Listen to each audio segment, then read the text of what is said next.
Have you ever looked across the table at your partner and thought, when did things get so quiet between us? Not in a bad way, just different. Less about raising kids or chasing careers, more about routines, familiar habits, and days that seem to blend together. And maybe, just maybe, you've wondered, is this what closeness is supposed to feel like now? Let me tell you something from the heart. It's completely normal for the dynamic in a relationship to change as we age. But change doesn't mean disconnection.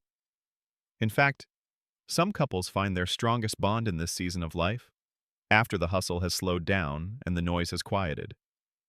The truth is, intimacy isn't just about grand romantic gestures or once-in-a-lifetime vacations. It's about the small things. The little moments that say, I see you, I appreciate you, or simply, I'm still here and I still choose you. That's what we're going to talk about today. 6 small daily rituals that help couples stay close, even after 60. They're not complicated, they don't cost a thing, and they don't require you to be someone you're not. They just ask for a little attention, a little intention, and a willingness to be present with the person you love. Let's start with something that may sound almost too simple. Checking in. Not just a casual, how was your day, while folding laundry. I mean really checking in, taking a few minutes, maybe over your morning coffee or while washing up after dinner, to sit across from each other, look each other in the eye, and ask, how are you today? Really? You'd be amazed how easy it is to go days, even weeks, without truly knowing how your partner is feeling. Not just physically, but emotionally. Maybe they've been worried about a friend's health, or feeling a little forgotten by the grandkids, or struggling with something they can't quite name. When you make a habit of gently checking in, not as a chore, but as a ritual, it builds emotional intimacy in the most natural way. It tells your partner, you're still important to me. Your inner world matters to me. And that kind of attention feels like love, even if the words aren't spoken directly. Sometimes it's not even about solving anything. It's just being there, listening, nodding, holding a hand without trying to fix anything. After 60, we don't always need solutions. We need space. Space to feel, to talk, to be seen. Now, let's talk about touch. No, not the flashy, dramatic kind. The simple, everyday kind. A hand on the back when you walk by. A gentle squeeze of the shoulder. Sitting so your knees touch while watching TV. Holding hands during a walk, even if it's just to the mailbox. Touch says what words sometimes can't. It reminds us that affection doesn't need to be loud, it just needs to be consistent. It's a way of saying, I still find comfort in you. And when touch is woven into your day, it creates a kind of warmth that lingers, even in silence. And here's the beautiful thing. Touch doesn't fade with age, it deepens. Because at this stage of life, it's not about passion or proving anything. It's about presence, connection, the quiet reassurance of skin on skin. So often, we fall into the trap of thinking that physical closeness has an expiration date. It doesn't. It just changes form. And that form is often far more meaningful than we realize. Another small but powerful ritual? Sharing something new, even something small, every day. That might be a story from the news, a memory that popped into your head, or something interesting you read in a book or saw on TV. Why does this matter? Because sharing keeps the conversation alive. It brings freshness to your dynamic. It says, I want you in my world, even in the little things. And when you invite your partner into what's on your mind, you invite them to be part of your mental and emotional landscape, not just your physical space. So maybe you read an article about aging gracefully or saw a funny video that made you think of them. Share it. Not just because it's interesting, but because it builds that little thread of connection. These tiny rituals, checking in, touching, sharing thoughts, they might seem small, but together, they create a rhythm, a dance. And that rhythm becomes your relationship's heartbeat. It's so easy to think that closeness has to come from big efforts, planned dates, perfect communication, dramatic declarations. But really, the strongest bonds are built in the ordinary moments, in making eye contact, in sharing silence comfortably, in laughing at the same old jokes that only the two of you still find funny. And if there's one thing to take away, it's this. Love doesn't retire at 60. It matures. It softens. And it needs just as much care as it ever did. Maybe even more. Now that we've explored the power of checking in, of touch, and of sharing your inner world, let's keep this momentum going and uncover even more of these daily rituals that can strengthen your bond, one beautiful moment at a time. Because when you start seeing your relationship as something alive, something that still needs feeding, warmth, and light, changes everything. It's no longer about looking back on what you had, but choosing to keep creating something new together. Now, let's talk about laughter. Real, shared laughter. It might sound trivial, especially when you've been through so much life already. Tough times, illnesses, family drama, long nights, lost sleep. But if there's one thing that can hold two people together when words fall short, it's laughter. Not the polite kind. Not the kind you force because you're supposed to be lighthearted. I'm talking about that genuine chuckle that sneaks up on you. That laugh that reminds you both you're still friends, still companions, still capable of finding the joy in each other. You don't have to become comedians to create this kind of moment. All it takes is noticing the silly things, the way one of you always forgets where the keys are, or how you both mix up the grandkids' names when you're tired. Playful teasing, watching a favorite old comedy, or even dancing in the kitchen to a song from 20 years ago. That's where the spark lives. The world can be heavy. Bodies change. Life slows down. But laughter lightens the load. It tells your partner, life is better with you in it, even the ordinary days. Sometimes couples forget that part. After the kids move out and the calendar clears, we tend to slip into patterns of responsibility. Did you take your pills? Did you call the plumber? These things matter, sure, but they don't nourish a relationship.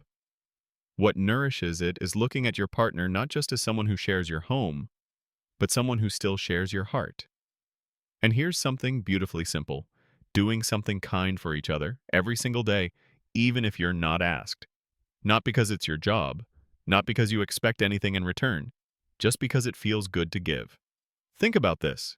When's the last time you brought your partner a glass of water without being asked? Or folded their blanket on the couch just because you knew they'd be cold later? These tiny acts of kindness, these almost invisible moments, speak louder than 1,000 big speeches. They say, I'm still paying attention. And in relationships, attention is love. In fact, attention is one of the purest forms of love we can offer each other. You don't need to cook a 5-course meal or buy gifts or plan surprises to be thoughtful. You just need to stay aware. Pick up on what brings them comfort. Remember the small preferences. Hold the door, even if you've held it for them every day for 40 years. Because the moment we stop choosing kindness, we start to drift apart, not because of anger, but because of forgetfulness. Rituals aren't routines. They aren't boxes you check. They're gestures that say, I still see you. I still care. And sometimes, caring means simply sitting together in silence.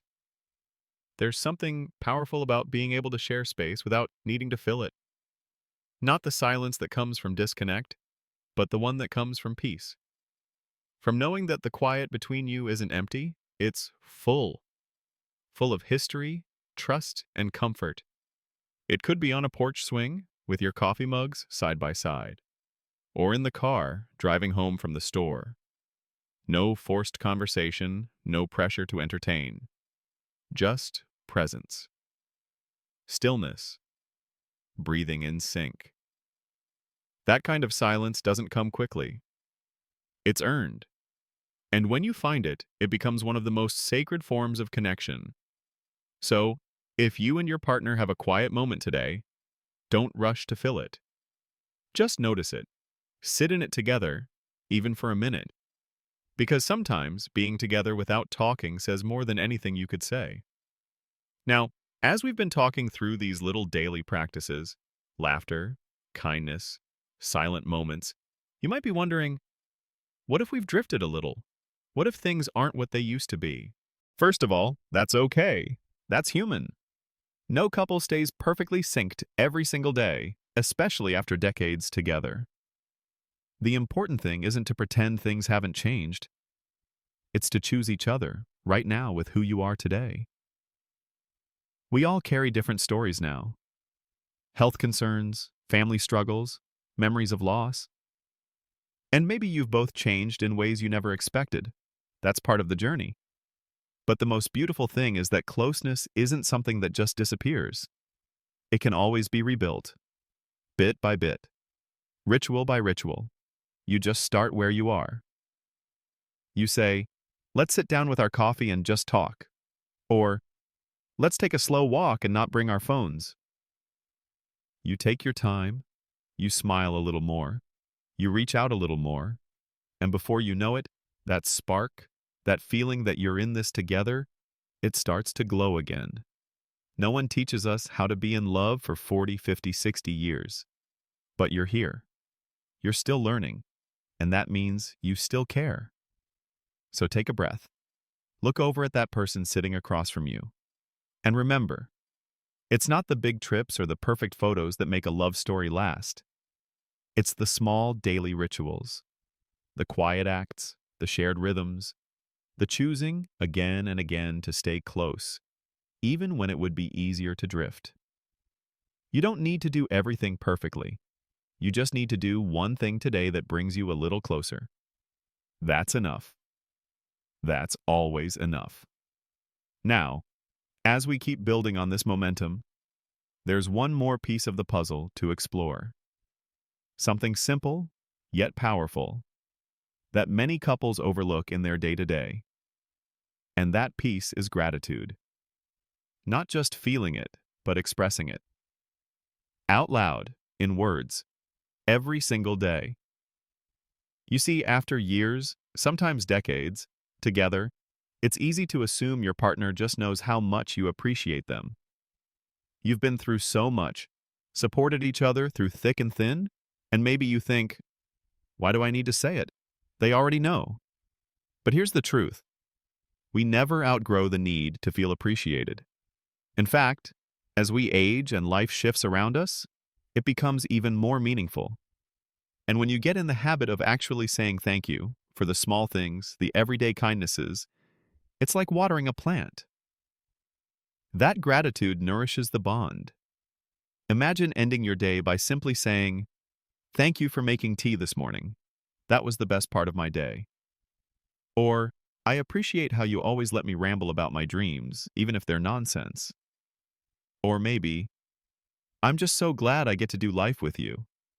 It doesn't have to be poetic. It doesn't have to be perfect. It just has to be real. And here's the beautiful part. When you express gratitude regularly, your partner starts to glow, and they often begin to give it right back. Gratitude becomes a shared language, a daily love note, spoken in your own way. It reminds you both that even now, maybe especially now, you're still showing up for each other. So much of staying close after 60 isn't about doing more.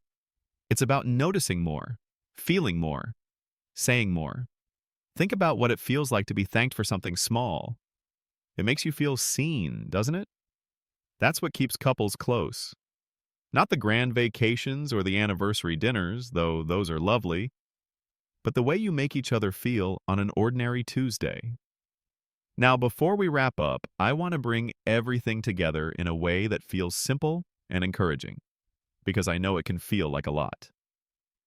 We talked about checking in with each other, adding intentional touch, sharing new thoughts, making each other laugh, doing small kind things, sitting in silence together, and now, this beautiful practice of expressing gratitude. You don't have to do all of this at once. You don't need a chart, a schedule, or to get it all right every day. What matters most is this: the effort to stay connected. The small, loving choices you make in the moments you share. Relationships at this stage of life are deeply rich. They're made of memories and routines, but also of second chances. A chance to fall back in love, not with who your partner used to be, but with who they are right now. Gray hairs and all, stiff joints and all, quieter days and slower mornings. This chapter can be just as sweet, just as meaningful as the whirlwind of your youth, maybe even more so. Because now you know what matters. You've learned that time is precious, that presence is everything, that holding someone's hand in silence can say more than 100 words. So I want to encourage you, if you're still watching and you're still with me, choose one of these rituals today. Just one. Start with a small check-in, or reach over and touch their hand. Tell them you're thankful. Laugh about something ridiculous. Be kind, even if they're grumpy. Sit beside them without needing to speak. These are the bricks of intimacy: quiet, steady, strong. And if you're thinking, well, we're not that close anymore, we've drifted, then let this be your invitation. It is never too late to build a bridge back to each other. It starts with a single step, a small gesture, a little love. So today, look your partner in the eye, even just for a few seconds. Let your gaze say what your words sometimes forget to: that you still care, that you still choose them, that even with all the ups and downs, you're grateful to be here, together. You don't need to fix anything. You just need to be present. Because closeness isn't about being perfect. It's about being intentional. Before we go, I'd love to know, what small ritual do you and your partner share that brings you closer? Is it a shared cup of tea in the morning? A walk after dinner? A bedtime routine that never fails? Drop it in the comments. Your story might just inspire someone else to try something new in their own relationship. If this video touched something in you, please give it a thumbs up. It helps others find this message. And don't forget to subscribe for more content like this. We're building a community where growing older means growing closer, not apart. You deserve connection. You deserve love. You deserve to feel seen, appreciated, and chosen every day. So here's to you and the love you've built. Here's to warm mornings, honest conversations, soft touches, and kind words. Here's to laughter and silence and thank yous, and starting fresh whenever you need to. Here's to living your best life, together, at any age.